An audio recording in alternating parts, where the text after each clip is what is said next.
When one of Hollywood's most beloved actresses went head-to-head with late-night television's sharpest-tongued host, no one could have predicted the chaos that would unfold. Cameras kept rolling as tension mounted and civility unraveled. What began as a routine guest appearance quickly spiraled into a fiery confrontation that left Drew Barrymore walking off the Late Show set and Stephen Colbert scrambling to regain control in front of a stunned live audience.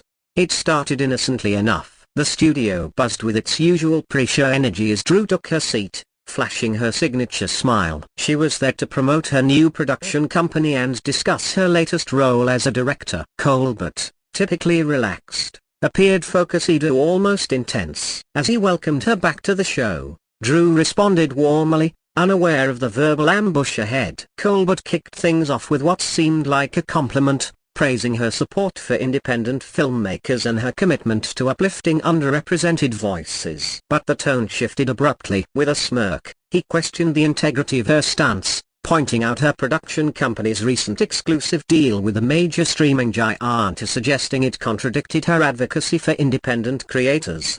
Drew maintained her composure, defending the move as a way to secure resources and amplify the voices she aimed to champion. Colbert's follow-up, however, was anything but light-hearted. He accused her of selling out and implied her motives were financially driven rather than altruistic. The air thickened. Drew's warmth faded, replaced with a steely resolve. "I think you might have the wrong impression about what we're trying to accomplish here," she said evenly. Colbert then produced financial reports, pressing her about a $200 million investment her company had received from the streaming platform, one known for controversies involving creators' pay.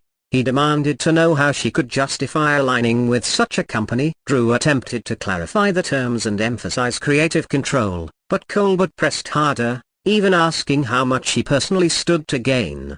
Drew's tone sharpened. "That's incredibly unprofessional," she said, visibly rattled by the personal nature of the questions. Colbert, undeterred, dismissed her frustration, claiming he was just doing journalism and asking the hard questions. Drew pushed back, accusing him of cherry-picking information to fit a narrative. The exchange turned more combative with each passing second. Their voices rose. Colbert accused her of hypocrisy. Drew called him willfully obtuse. The gloves came off entirely. What was once an interview had become a public reckoning. Then Colbert crossed a line. After a particularly cruel remark, Drew stood up, trembling with rage. When Colbert demanded she sit back down, she exploded, "Don't you dare tell me to sit down. Who do you think you are?" The audience gasped. The energy in the room turned electric, charged with discomfort and disbelief. When Colbert muttered under his breath, "If the shoe fits," Drew's fury ignited. "A diva? You think I'm a diva because I won't let you tear me apart with your smug superiority?"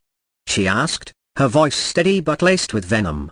As the confrontation escalated, Drew called him out for abusing his platform to score viral moments rather than fostering real dialogue. She accused him of being a bully, punching down at those in the industry trying to do good while hiding behind a mask of journalistic integrity. "You pick on celebrities because you know we have to take it to protect our careers," she said. "You're a coward who punches down and calls it brave." Colbert's defense that he used comedy to hold power accountably rang hollow. Drew dismantled his argument piece by piece, pointing out that real journalism involved context, fairness, and mutual respect. "This isn't journalism," she said. "This is cruelty disguised as entertainment." The atmosphere in the studio was now thick with discomfort. Both Drew and Colbert stood, locked in a war of words. Drew reminded Hema and the audience of her long, hard-earned career, her commitment to mentorship, and her activism. Colbert shot back, implying her efforts were hollow gestures to protect her brand. When Colbert claimed to have done his homework, Drew accused him of weaponizing partial truths. "You've cherry-picked quotes and financial figures taken out of context. That's not documentation. That's propaganda." Colbert attempted to defend his line of questioning as a pursuit of truth, but Drew wasn't having it. "There are complex decisions that you're too lazy or too biased to understand,"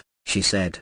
By now, the tension had reached a breaking point. Drew accused Colbert of turning a promotional interview into a personal attack. "You've turned this into a trial where you're judge, jury, and executioner," she said. Colbert, visibly flustered, insisted it was a conversation. "In a conversation," Drew countered, There's mutual respect. You don't spend the entire time trying to destroy the other person. With every sentence, Drew gained confidence, while Colbert's facade began to crumble. The live audience, initially expecting light banter and laughs, had witnessed something entirely different, a raw, unfiltered collision of ego, ideals, and unresolved resentment. There was no formal end to the interview. Drew simply walked off, leaving a shell-shocked studio behind. Colbert sat in stunned silence as the audience watched the fallout of what would become one of the most talked-about moments in late-night history.